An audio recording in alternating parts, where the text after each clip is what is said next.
And our verse of the day is found in the book of Jeremiah, chapter 32, verse 27. I am the Lord, the God of all mankind. Is there anything too hard for me? And this is our verse of the day. NguNkulunkulu wenyama yonke, kukhona yini okungehlulayo mina Nkulunkulu?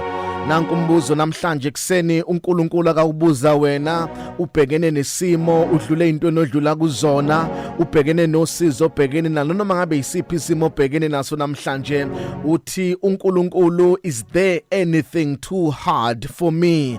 Ngiyalithanda malisho ngesizulu uthi ngabe kukhona yini okungehlulayo mina Nkulunkulu?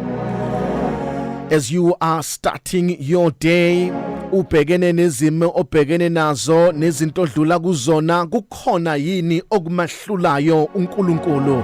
Ngoba ukuphendula lo mbuzo kushintsha izinto eziningi, ngoba you get to ask yourself ukuthi kahle kahle kukhona yini that God cannot do, and the answer to the question is nothing is too hard for the Lord. Akukho uNkulunkulu angeke akwenze.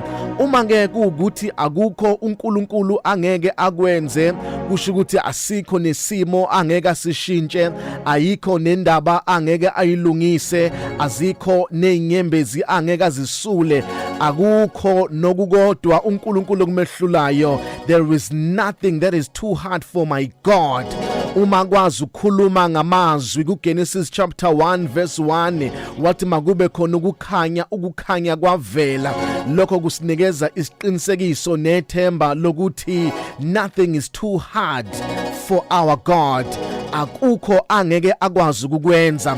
Uma lo uNkulunkulu akhuluma ngezwi nje, wathi makube khona ukukhanya kwavela ukukhanya, lo uNkulunkulu command ilanga every morning ukuthi livele likhanyisele ababi likhanyisele nabahle, anisimvula inele wonke umuntu okhona emhlabeni. Nothing is too hard for this God.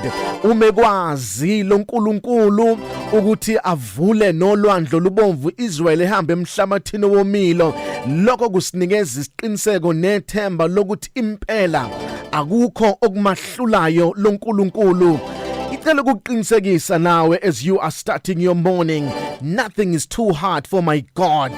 Wakwazi lo uNkulunkulu kwenza izinto ezinkulu ingqondo engakwazi ukuyicabanga, kodwa wakwazi ukuzenza. Uke wabonakala esihlahleni esivuthayo, ngoba kukho okumahlulayo lo uNkulunkulu.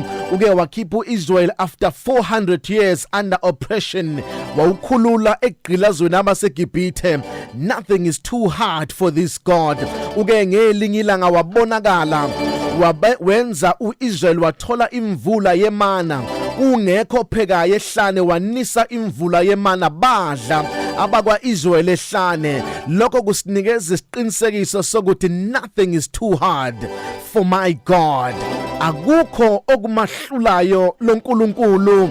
Ngelinye ilanga kuke kwabonakala uIsrael usehlane, ushoda ngamanzi, wavele wakhipha amanzi edwaleni, ngoba kukho okumahlulayo lo uNkulunkulu. Ngelinye ilanga bake bahamba ehlane, bayithola sebesendaweni ebizwa ukuthi Mara.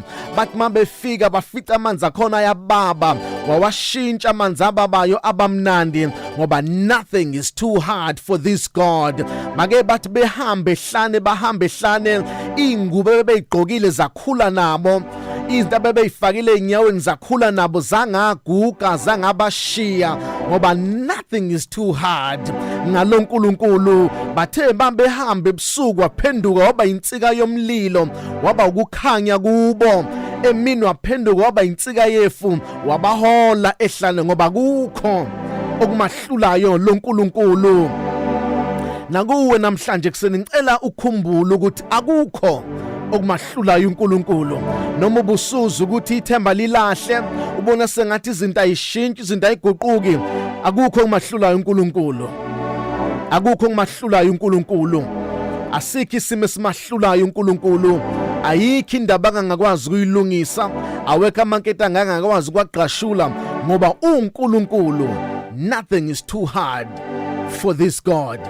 Vuka namhlanje unaleli themba ukuthi nesifo nokugula nezimo zonke akukho okumahlulayo uNkulunkulu esimkhonzayo.